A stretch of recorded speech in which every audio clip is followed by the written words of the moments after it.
કેટલા લોકો પ્રવાસ કરે છે જગતમાં, ફરવા જાય. આ દિવાળીમાં અહીંયા જવાના, ઉનાળામાં અહીંયા જવાના, સ્વિટ્ઝરલેન્ડમાં કેબલ કારમાં બેઠા હોય, પણ કરે છે ફોટા, ફેસબુક અપલોડ. સાંજ પડે એના પર કેટલી લાઇક્સ આવી, એના પર જીવન ટક્યું છે. જો ઓછી આવી કે કોણે કોણે નથી આપી એ નોંધ્યું, તો નેક્સ્ટ ટાઈમ જેને નથી આપી એનું આવી ગયું. લોકોને ડિપ્રેશન આવી જાય છે, લાઇક્સ ઓછી થાય ને, ડૉક્ટર પાસે જવું પડે છે, એવી પરિસ્થિતિ છે.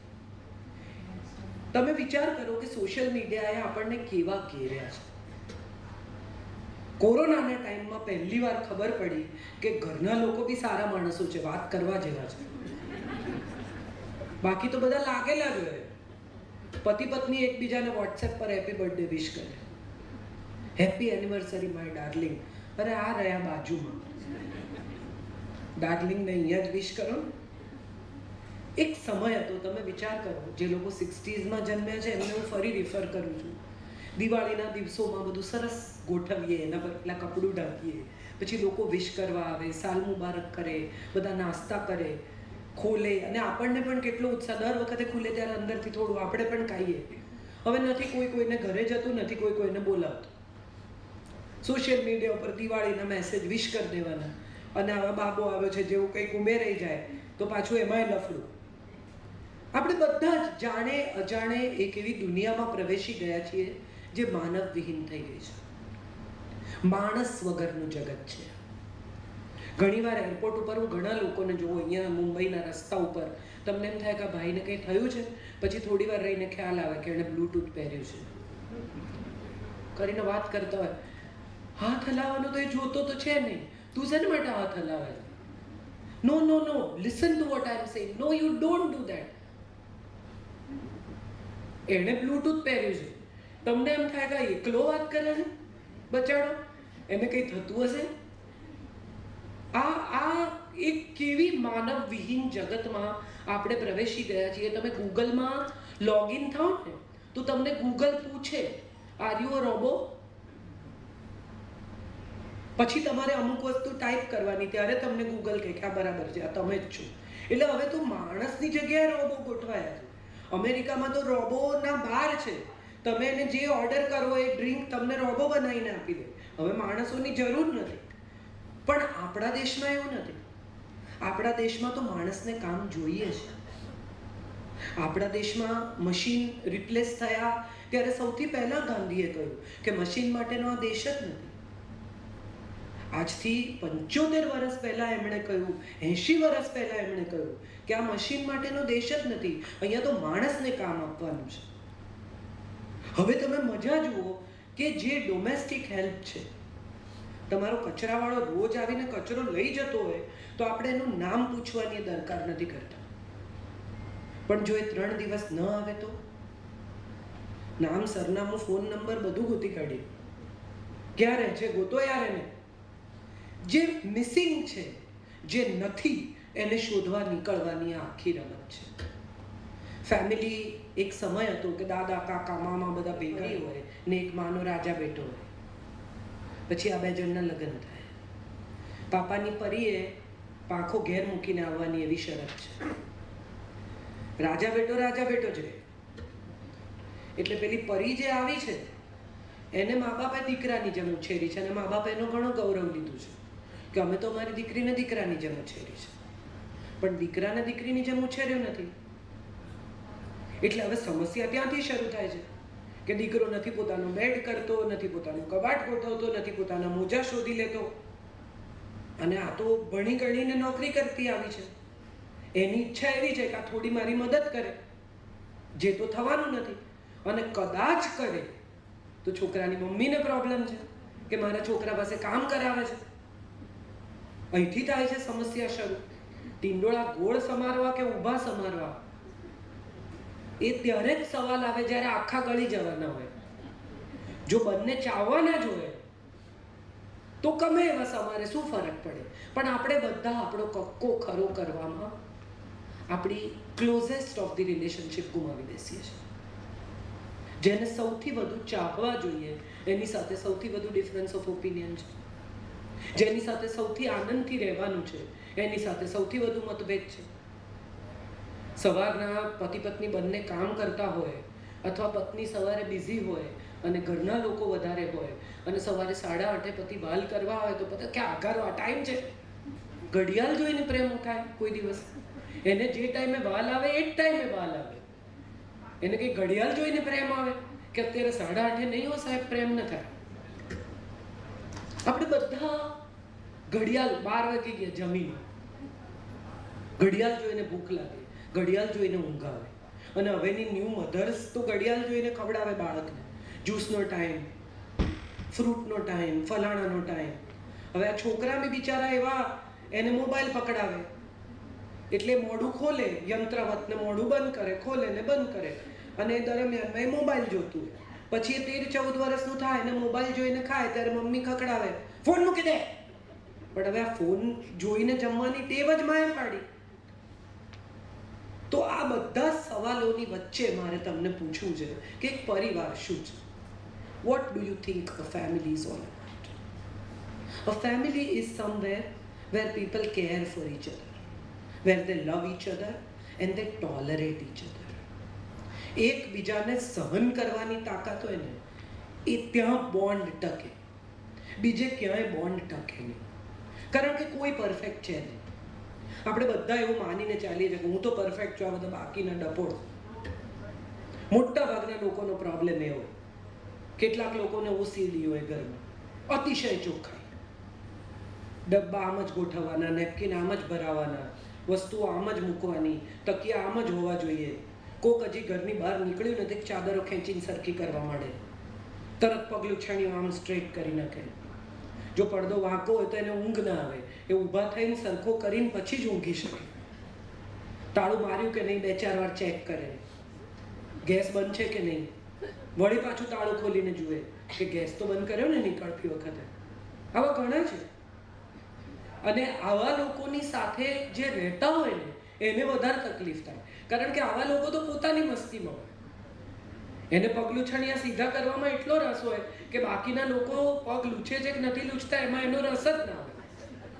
વાસણ અમુક જ રીતે લૂછવાના, અમુક જ કપડાથી. મારો એક ફ્રેન્ડ છે, પરણ્યો નથી, 56 વર્ષનો છે. એને ઘરે હું જમવા ગઈ એટલે આપણને એમ થાય કશે ચલો સરસ રસોઈ બનાવી હોય એની થોડી હેલ્પ કરી દો. એટલે મેં કીધું લાવ હું ગેસ ફ્લેટ. ના, લીલા પોતાથી ગેસ નહીં, ગેસ માટે પીળું પોતું.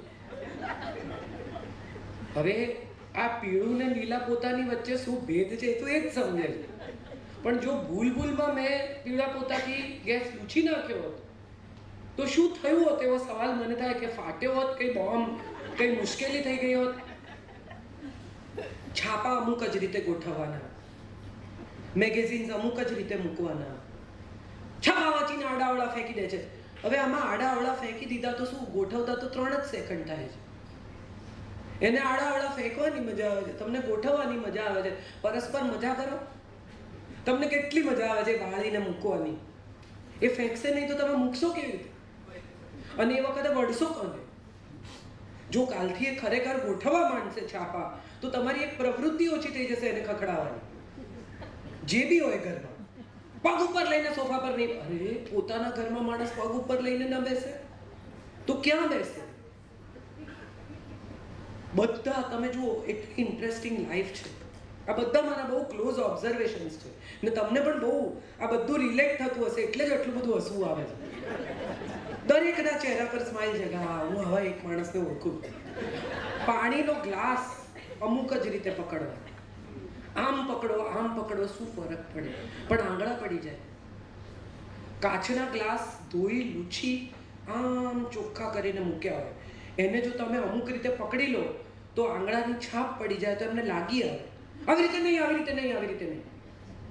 હવે આમાં છે ને મજા શું છે તમે જુઓ કે મહેમાન જે તમારે ઘરે આવે છે ને એ તો તમારી સાથે વાત કરતા જ પાણી પીએ છે. એને પેલા આંગળા નથી દેખાતા પણ તમને દેખાય છે કે આંગળાની છાપ પડી. જે ઘરમાં આવવાનું છે એ પગલું છણી આમ લૂછીને આવતું રહેશે, એ તો તમારી સામે જુએ છે.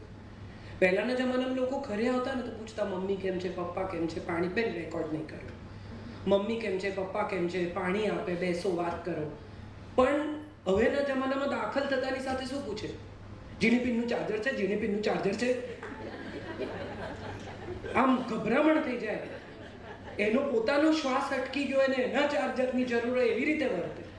અને એમાં તમે કહો કે ના હું તો સી ટાઈપ વાપરું, કોકરે બાજુ પૂછી જુઓ.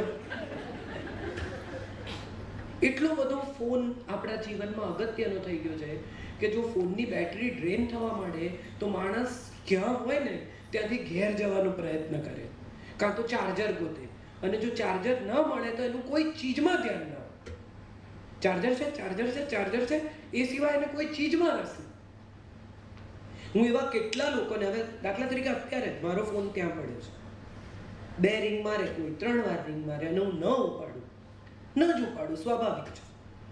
તો બીજે બધે ફોન કરી દે કે બેન ક્યાં છે, બેનને આપો. એક અડધો પોણો કલાક આપણે વેઇટ કરી શકીએ છીએ. માણસ કંઈ કરતો હશે, ફોન કરશે. પણ આ સેલફોન આવ્યા ત્યારથી આપણી ધીરજ ખૂટી ગઈ છે. આપણને બધાને લાગે છે કે સામેના માણસનો સંપર્ક તરત થઈ જ જવો જોઈએ, અને થઈ જવો જોઈએ એના કરતાં વધારે મજા એ છે કે પત્ની ફોન કરીને પહેલો સવાલ શું પૂછે? ક્યાં છો? એટલે પતિ કે બહાર છું. હવે ઘરમાં ફોન કરવા પડે એવડા મોટા તો મુંબઈમાં કોઈના ઘર જ નથી. બહાર છું એ બહુ કન્વિનિયન્ટ જવાબ છે. એટલે પૂછે બહાર ક્યાં? આજે 7 સેકન્ડ મળી ને એમાં એણે વિચારી લીધું કે એને ક્યાં છું એ કહેવાનું છે. મારો એક ફ્રેન્ડ છે, એને મને લેવા આવવાનું હતું તો એ નીકળ્યો નહીં. મને ખબર હતી કે હજી નહીં નીકળ્યો, એઝ યુઝ્યુઅલ લેટ. એટલે મેં એને ઘેર લેન્ડલાઇન પર ફોન કર્યો.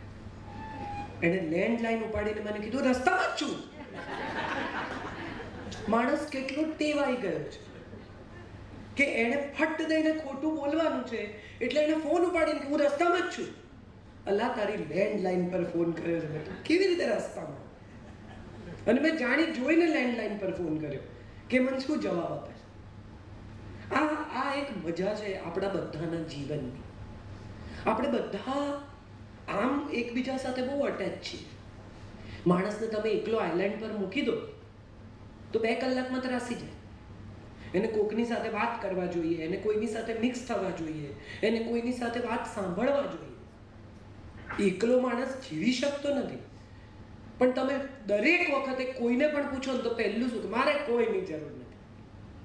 એકચ્યુઅલી મારે બધાની જરૂર છે એની મને ખબર છે, પણ એવું કહેવું મને બહુ ગમે છે. હું તો રહીશ, જાઓ તેને જ્યાં જવું હોય. એક બહુ જ સુંદર વાર્તા છે મન્નુ ભંડારીની, અકેલી. બહુ સુંદર કથા છે કે એક માજી છે, એકલા રહે છે, બાળકો બહાર કામ કરે છે, સંતાન. અને માજી વારે વારે કયા કરે કે મને કોઈની જરૂર નથી. મને શું, હું આનંદમાં છું, મારું રાંધું છું, મારું ખાઉં છું, શરીર ચાલે છે, હાથ પગ ચાલે છે, મજા છે. એવામાં ખબર પડે છે ભાઈ બહેનો સાથે સંબંધ નથી, જમીનના ઝઘડામાં. અને એવામાં ખબર પડે છે કે બહેનને ત્યાં લગ્ન છે અને નિમંત્રણના લિસ્ટમાં એનું નામ પણ છે. આવું કોક આવીને કહી જાય છે અને એટલી બધી તૈયારી કરે છે, ખરીદીઓ કરે છે, આ કરે છે, પેલું કરે છે. ભૂલી ગયા હશે, ઘરના હોય એને તો મોઢા કેવડાવે, આમ તેમ, રોજ પોતાની જાતને સમજાવે છે. લગ્નનો દિવસ આવી જાય છે, છત પર ચડીને વેઇટ કરે છે કે કોઈ બોલાવવા જરૂર આવશે, અને કોઈ નથી આવતું. અને નીચે ઉતરી જાય છે અને લખ્યું છે કે वो अकेली નીચે ઉતર ગઈ. આ આપણા બધાની ફિતરત છે. અને માટે મારે બધાને કહેવું છે કે પરિવાર છે ને એ આપણો સપોર્ટ છે, આપણી જરૂરિયાત છે. તો એ વાતને સ્વીકારી લઈએ. મારી ઓળખ શું?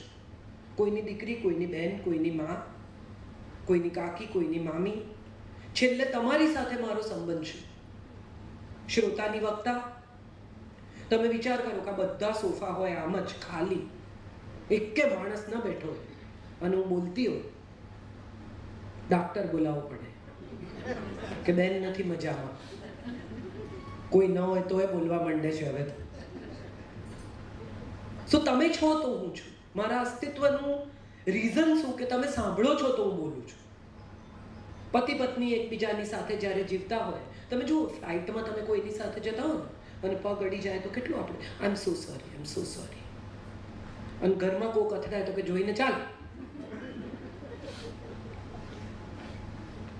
જેની સાથે ખરેખર કોઈ ઓળખાણ નથી અને ફરી ક્યારેય મળવાનું નથી, એની સાથે આપણે કેટલા સજ્જન છીએ. કોક બહેન હોય અને સામાન ઉપર મૂકવાની કોશિશ કરતા હોય તો કેટલી કર્ટસીથી લાવ હું મૂકી દઉં, અને પત્ની એમ કે આ ઉપાડ લો, કે ઉપાડ, મેં તને કીધું તું આટલો બધો સામાન લેવાનું. આ આપણે બધા જ છીએ. ફોન કરે, ફ્લાઇટ ઉપડવાની તૈયારી હોય, છેલ્લે કહેતો હોય બસ હું નીકળું જ છું, ફ્લાઇટ ઉપડે જ છે ને એર હોસ્ટેસ આવીને કહે કે મેડમ સર ફોન ડિસ્કનેક્ટ કરો, ચાલ હવે મૂકું છું, લવ યુ. હવે આ લવ યુનો કોઈ મતલબ છે? એટલું બધું રૂટીનમાં કહેવાયેલું, એટલી બધી રૂડલી કહેવાયેલી વાત છે, ન કહો તોય ચાલે. અને જો ન કહે તો તરત પત્ની કે ગયા વખતે લવ યુ નહોતું કહ્યું, જોડે કોણ હતું? આપણે બધા જ. અચ્છા, કદાચ જો પતિ એમ કે સાંજે અચાનક ઘરે આવીને કે જિંદગીના 30 વર્ષ આપણે બહુ સરસ સાથે ગાળ્યા, આઈ લવ યુ, શું જોઈએ તમારે? તરત જ આપણને પહેલી શંકા એ પડે છે કે માણસ નિર્મળ પ્રેમથી, સ્વાર્થ વગર, કોઈ પણ કારણ વગર આપણને પ્રેમ ન કરી શકે, કારણ કે આપણે જ આપણી જાતને એને લાયક સમજતા નથી. કદાચ કોઈ સ્વાર્થ વગર કોઈ આપણી સાથે સંબંધ રાખે, અમસ્તો જ કોઈનો ફોન આવે અને એમ કે બસ આજે તમારો અવાજ સાંભળવાનું મન થયું, ફોન મૂકીને પહેલું શું બોલીએ આપણે? કંઈ કામ હશે, ધીમે રહીને કહેશે. આપણે એવું સ્વીકારવા પણ તૈયાર નથી કે કોઈ શુદ્ધ સ્વાર્થ વગર આપણને ચાહી શકે. કોઈ કારણ વગર પતિ ઘરે આવીને લવ યુ કહી શકે કે પત્ની એમ કહી શકે કે હું તમને બહુ ચાહું છું યાર, તમે બહુ મહેનત કરી આ પરિવારને ગોઠવવા માટે, આઈ રિયલી લવ યુ. અને પતિ બી કહે કે ક્રેડિટ કાર્ડ જોઈએ છે, શું જોઈએ છે, શું ખરીદવું છે ભાઈ? સો એક સાદો, વિધાઉટ એની એક્સપેક્ટેશન, જે સૌથી પવિત્ર, સૌથી સુંદર સંબંધ છે, એને વિશે પણ આપણે મનમાં શંકાશીલ છીએ. બચ્ચું આવીને મમ્મીને એમ કે મોમ આઈ લવ યુ, કે સીધું બોલ શું જોઈએ છે? કંઈ નથી જોઈતું. કંઈ ન જોઈતું હોય તો પણ માણસ કહી શકે કે હું તમને બહુ પ્રેમ કરું છું. અને આપણે આપણા સંતાનોને એ કહેતા શીખવવાનું છે, ત્યારે પરિવાર બનશે. કોઈ કારણ વગર તમારા બાળક પાસે જઈને એને વાલ કરીને, એને ભણતું હોય, રમતું હોય, કંઈ બીજું કરતું હોય, ફોન પર વાત કરતું હોય, અને તમે એને વાલ કરીને એમ કહો બચ્ચા આઈ લવ યુ, બસ કંઈ કામ નથી, હું એમ જ તને આ કહેવા આવી, તો એ આનો રિસ્પોન્સ ક્યારેક તમને આપશે કે માં આઈ લવ યુ. આપણે આપણા સંતાન સાથે શું કરીએ છીએ? સંવાદને બદલે સૂચના આપીએ છીએ. નાઈ લે, ખાઈ લે, જમી લે, જલ્દી કર, બહાર જા, પાછો કેટલા વાગે આવીશ, શું ખાઈશ? સંવાદ તો થતો જ નથી. બંને જણા એક સાથે બેસીને વાત કરે એવું કેટલા પરિવારમાં થાય છે? પતિ પત્ની બહાર નીકળે તો કાં તો રેડિયો ચાલુ હોય, કાં તો બેમાંથી એકનો ફોન ચાલુ હોય, કાં તો કોઈક ત્રીજાને ભેગો લઈ જવો પડે, ફલાણાને લેતા જઈએ, કારણ કે બે જણા વચ્ચે તો વાત કરવાના વિષય જ નથી. ક્યાંય પણ બહારગામ જાય તો ગુજરાતીઓ ટોળામાં જ જાય છે. અને મજાની વાત એ છે કે જતા પહેલા એમ કે બહુ ભાઈ સાહેબ કંટાળી ગયા છે, ક્યાંક જવું છે, અને પાછા આવે ને તમે પૂછો કે કેવું રહ્યું, તો કે થાકી ગયા ભાઈ સાહેબ. તો ગયા શું કામ? એ જ થેપલા, એ જ પાતરા, એ જ મુઠિયા ખાવા ત્યાં જવાનું? અહીં ખાઓ. ત્યાં જઈને પણ એ જ ચર્ચા છે, તો અહીં કરો. માત્ર પતિ પત્ની બે જ જણા એકબીજા સાથે સમય વિતાવે એવું કેટલા પરિવારમાં ક્યાં અને કેટલી વાર બન્યું? એવો સવાલ તમારે જાતને પૂછવો જોઈએ. પરણ્યા તો બે જણા એકબીજાને, હવે ટોળું જોડાયું છે. પહેલા બાજુમાં કાળા ટેલિફોન હતા, ખબર? જેના વિવાહ થયા હશે અને પતિ બહારગામ રહેતો હોય કે બીજે રહેતો હોય, એને બહુ ખબર હશે. બાજુમાં ફોન આવે, તમને કહે કે 5 મિનિટમાં ફોન આવશે, તમે આવજો. પત્ની જાય, સાથે આખું ઘર જાય. પેલી બિચારી ફોન ઉપાડે, પેલા છોકરાએ ટ્રંક કોલ કર્યો હોય, 3 મિનિટ હોય એની પાસે, કે કાગળનો જવાબ કેમ ના આપ્યો, કે એમ જ મને યાદ કરે છે, પપ્પા બાજુમાં છે, એમને કે જાય, આઈ લવ યુ, પપ્પા ના પૂછો. પણ મજાની વાત એ છે કે હું ઓછી વાત નહીં મળવાની વચ્ચે એ સ્નેહ બહુ તંતુ અદ્ભુત હતો. એવા લોકો પાસે પત્રો હશે, હજી ફાઇલો કે જે એમણે એકબીજાને લખ્યા હશે. હવે એ પત્રો નથી, એ પત્રોની સાથે જોડાયેલી ઉત્સુકતા નથી, કારણ કે સામેવાળો ટાઈપ કરે છે એ તમને ખબર પડે છે, ટાઈપિંગ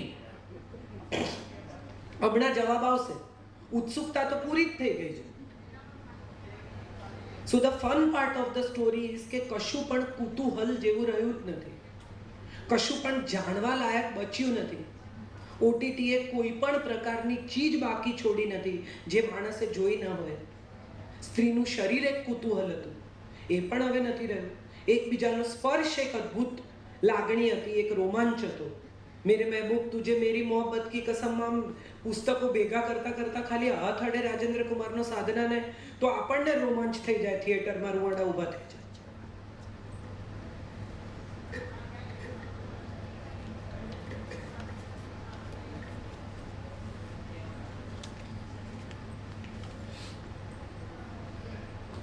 એવું હવે થતું નથી. રોમાંચ નામની કોઈ ચીજ રહી નથી. બાળકોને બધાને દરેક વસ્તુ ઉપલબ્ધ છે. મારે જે કહેવું છે ને એ કહેવું છે કે પરિવારને પ્રોબ્લેમની જેમ જોવાને બદલે પરિવારને નીડની જેમ જોઈએ. બહુ જરૂર છે આપણને બધાને એકબીજાને સપોર્ટની. બે ભાઈઓ એકબીજા સાથે ન બોલતા હોય, જમીનના ઝઘડા હોય, ઘરના ઝઘડા હોય, બેંક અકાઉન્ટના ઝઘડા હોય. કેટલી બધી બહેનોને હું એવી ઓળખું છું કે જે ફ્રીજ પાસે જઈને ઊભી રહે અને કે હું કેમ આવી હતી, કંઈ તો હતું. અને એને પૂછો કે 10 વર્ષ પહેલા તમે તમારી બહેનને ત્યાં લગ્નમાં ગયા હતા ત્યારે તમારી સાથે શું અન્યાય થયેલો, એને યાદ છે. એટલે આપણે ફ્રીજમાં શું લેવા આવેલા એ 10 સેકન્ડ પહેલાની વાત યાદ નથી, પણ 10 વર્ષ પહેલાની વાત આપણને યાદ છે. કેમ? કારણ કે આપણે કડવાશ સંઘરવી છે. આપણે યાદ રાખવું છે, સીધા કરી નાખવા છે, પાઠ ભણાવી દેવો છે, અક્કલ ઠેકાણે લાવી દેવી છે, ભાન પાડી દેવું છે. સમય આવે એટલે હું કરીશ. સમય કદાચ ન આવે. સમય જેટલો છે ને એને જ ઉત્તમ રીતે વાપરવાનો છે, જીવી લેવાનો છે બધાએ. અને પરિવારની અહેમિયત એ છે કે તમે કદી એકલા નહીં પડો. હું અત્યારે અહીંયા નિરાંતે મુંબઈ ઊભી છું, દોહા થઈને આવી. મને ખબર છે મારે ઘેર મારા સાસુ છે, શું લાવવાનું શું નહીં લાવવાનું, મારો દીકરો જમ્યો ના જમ્યો, કેટલા વાગે આવશે, શું કરશે. દાદી છે ને, અને દાદીને વધારે સીધા જવાબ આપશે મારા કરતા. હું પૂછું તો મને એવું કહેશે હું તને પછી ફોન કરીને કહીશ, પણ દાદી ગરડા છે એટલે દાદીને તરત કહેશે કે હા હું 6 વાગે આવી જઈશ. મારી સાથે આવે એના કરતાં દાદી સાથે વહેલો આવે, કારણ કે દાદી એકલા છે. તો એટ ધેટ ટાઈમ મને એવું રિયલાઇઝ થાય છે કે પરિવાર સાથેનો સંબંધ વધુ અદ્ભુત છે. અને જો દાદી ન હોય તો એને ઘેર આવવાનું કોઈ કારણ જ નથી. 1.5 વર્ષનું છોકરું સંસ્કૃત શ્લોક બોલે કે પ્રાર્થના કરી શકે તો એ દાદા દાદીના પ્રતાપે. પણ આપણે બધા હવે ન્યુક્લિયર ફેમિલી, આપણને બધાને લાગે છે પ્રાઇવસી પ્રાઇવસી પ્રાઇવસી શું છે? વિચારો તો સમજાય કે પ્રાઇવસી એ અંગત રીતે જીવવાની એવી સ્વતંત્રતા છે જેમાં કોઈ કોઈને સવાલ ના પૂછે. હવે પતિ પત્નીને પણ સ્પેસ જોઈએ છે. What is that space? પહેલા સ્પેસ હતી, ખૂબ હતી. સવારે રૂમમાં ઝઘડો થયો હોય પછી બંને જણા નીચે ઉતરી જાય કે બહાર નીકળી જાય. હવે એકબીજા સાથે બોલતા ના હોય તો એ ખબર ના પડે, કેમ કે એટલા બધા લોકો ઘરમાં હોય. જમીને કે ટિફિન લઈને કે જે કરીને જતો રહે, છેક રાતે મળે. ઘરે આવ્યા પછી પણ કે સીધા રૂમમાં તો ઘૂસે નહીં. એટલે ધેટ મીન્સ કે રાત્રે 9-10 વાગે જ્યારે પણ પત્ની રૂમમાં આવે ત્યાં સુધી તો સવારનો ઝઘડો ભૂલાઈ ગયો. આ સ્પેસ જ હતી. ધીસ વોઝ સ્પેસ કે બંને જણાને પોતપોતાનો ગુસ્સો ઠંડો પાડવાની જગ્યા મળે. હવે પરિસ્થિતિ શું છે કે 2 જ જણા છે, વડીલો છે ને, કોઈના લીધે ચૂપ રહેવાનું નથી. સામે તડાતડ જવાબ આપવાના છે. ટોલરન્સનું લેવલ 0 છે. સપ્તપદીના કયા વચન આપીને પરણ્યા એ ખબર નથી. ટ્રોઝો કેટલો મહત્વનો છે, મનીષ મલ્હોત્રાનો છે કે સબ્યાસાચીનો છે કે અબુજાનીનો છે, એ નક્કી કરવાનો સમય છે. પણ જે 7 વચન આપીને પરણવાનું છે એ 7 વચન વિશે 7 મિનિટ પણ ખર્ચતા નથી. 5-5 દિવસના લગ્નો કરે, 7-7 દિવસના લગ્નો કરે, એક દિવસ મહેંદી ને એક દિવસ આ ને એક દિવસ આમ ને એક દિવસ આમ ને એક દિવસ સંગીત ને એક દિવસ ગરબા. આ બધાની વચ્ચે મારે ખરેખર પૂછવું છે કે કેટલા એવા મા બાપ છે જે પોતાની દીકરીના નામે 5 લાખ રૂપિયા મૂકે છે જેથી એને સેનેટરી પેડ કે અંડરગાર્મેન્ટ ખરીદવા હોય તો કોઈની પાસે પૈસા ન માંગવા પડે.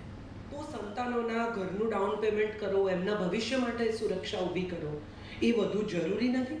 આપણે બીજા લોકોને બતાવવા માટે લગ્ન કરીએ છીએ. એ લગ્ન તમે તો માણતા જ નથી. ભજીયા ખલાસ થઈ ગયા, દોડો મહારાજને કહો. ધેટ મીન્સ તમે તો એન્જોય કરતા જ નથી. આજની પેઢી ડેસ્ટિનેશન વેડિંગ કરે છે એનું કારણ જ એ છે કે 100 જ માણસ હોય, બીજી લમણાજીક નહીં, તમે પણ તૈયાર થઈને નીચે ઉતરો, ઇવેન્ટ મેનેજર બધું સંભાળશે, તમારે કોઈ જવાબદારી લેવાની નથી. You enjoy the wedding. એનું એ વેડિંગની મજા લો, એ લગ્નનો આનંદ લો. તમારું સંતાન પરણી રહ્યું છે એની મજા માણો. એને બદલે આપણે તો આમાં ને તેમાં ને ફલાણા સગા ને ઢીકડા ને આ રીસાયા ને ઉપર મનાવા જાઓ ને.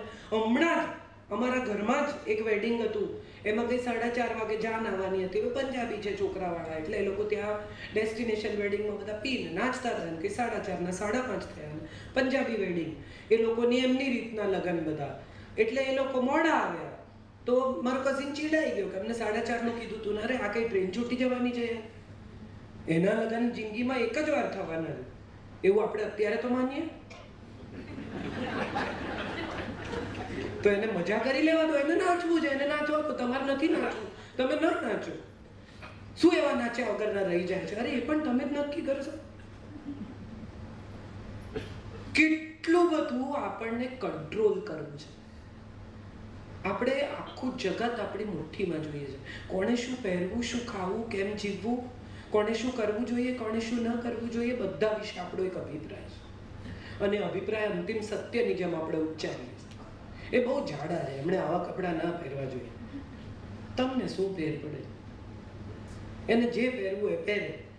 મેક્સિમમ કોઈ કહી શકે તો એને અરીસો કહી શકે કે બેન આ તમને નથી શોધતું. એ સિવાયના કોઈને હક જ નથી કહેવાનો. પણ એને બદલે દરેક માણસ એની પાછળ, અચ્છા પાછું મજા એ છે કે આપણે કોઈ જઈને એને મોઢે કહેતા નથી કે બેન તમે બહુ જાડા છો, તમારે આવું ના પહેરવું જોઈએ. બધા વાત એની પાછળ કરે. ખરેખર જો તમે એનું ભલું ઈચ્છતા હો તો એને કહો કે બેટા તું આ પહેરે છે ને પણ બહુ સારી નથી લાગતી, કારણ કે તું જરા જાડી છે, વજન ઉતાર પછી પહેરજે. એવું તો પાછા આપણે કહેતા નથી. ઉલટાને એમ કહીએ કે બહુ ફાઇન લાગે છે, વેરી નાઇસ. એટલે કેટલા હદનો આ દંભ છે, કેટલા હદની આપણી પોતાની જાત સાથેની છેતરપિંડી છે. જો ખરેખર તમે ભલું ઈચ્છતા હો તો જઈને કહો કે દીકરા આવું ન પહેરાય, બહેન આવું ન પહેરાય, લગ્નમાં કાળા કપડાં પહેરીને ન આવે. જઈને કહો. અચ્છા જો કોઈ કહેવા આવ્યું ખરેખર તમારી ભલાઈ સમજી તો કે તમારું કામ કરો, માઇન્ડ યોર ઓન બિઝનેસ. એટલે કોઈને કોઈ પાસેથી કંઈ સાંભળવું નથી, કોઈને કંઈ કહેવું નથી. Everybody want to do it on there on and steel we want the control of the world. આ કેવી વિચિત્ર દુનિયા થઈ ગઈ છે એનો વિચાર કરો. બધા ભેગા થાય જ્યાં ત્યાં આપણે સારામાં સારું વર્તન કરીએ. ચીડિયામાં ચીડિયો માણસ પણ આવો સમાજ ભેગો થયો અને ત્યાં કેટલો આમ. ઘણી પત્નીઓ ફરિયાદ કરે મારી સાથે જ વડચકા ભરે છે, બહાર તો હસી વાત કરે. પણ મારે બધી પત્નીઓને કહેવું છે કે તમને વડચકા ભરે છે ને કારણ કે તમને અંગત માને છે, તમારી સામે કોઈ મોહરાની જરૂર નથી એવું માનીને એ તમારી સાથે નોર્મલ વર્તે છે. જો બીજા કોઈને પણ વડચકા ભરે ને તો ડરજો, કારણ કે એને પણ અંગત માને છે. એટલે જ્યાં સુધી બીજા સાથે હસીને વાત કરે ત્યાં સુધી તમે સેફ છો. આ મારે બધાને કહેવું જોઈએ, કારણ કે આમાં શું છે, બધી સ્ત્રીઓ હવે એક આખો નવો વિમેન એમ્પાવરમેન્ટનો પ્રવાહ ચાલ્યો છે. બધાને એમ છે કે એમ્પાવર્ડ વુમન એટલે આપણે જે ગમે કહી દેવાનું, આપણે કશું મનમાં નહીં રાખવાનું, મોઢે ચોપડાવી દેવાની, કડક શબ્દોમાં કહી દેવાનું. ના, એમ્પાવરમેન્ટ કઈકઈમાં હતું જેણે એના વરના રથમાં આંગળી નાખી અને રથનું પૈડું નીકળી જતું અટકાવે.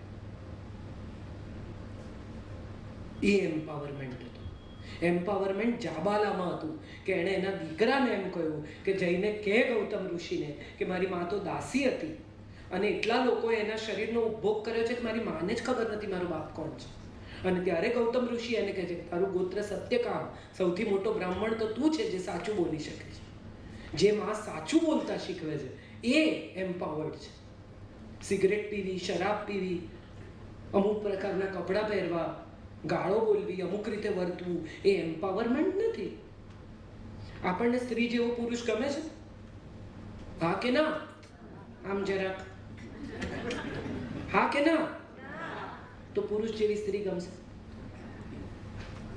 ઈશ્વરે કેટલા અદ્ભુત ઘડ્યા છે બંને. કેટલી સરસ વાત અશોક શરાફે, મને બહુ ગમે છે. અશોક સરનેમ ભૂલી ગયું કવિની. ઝુલ્ફે સીના નાફ કમર, ઝુલ્ફે સીના નાફ દૂટી કમર, એક નદી મેં કિતને ભંવર. સ્ત્રીઓના આવા અદ્ભુત વર્ણન આપણી પાસે છે.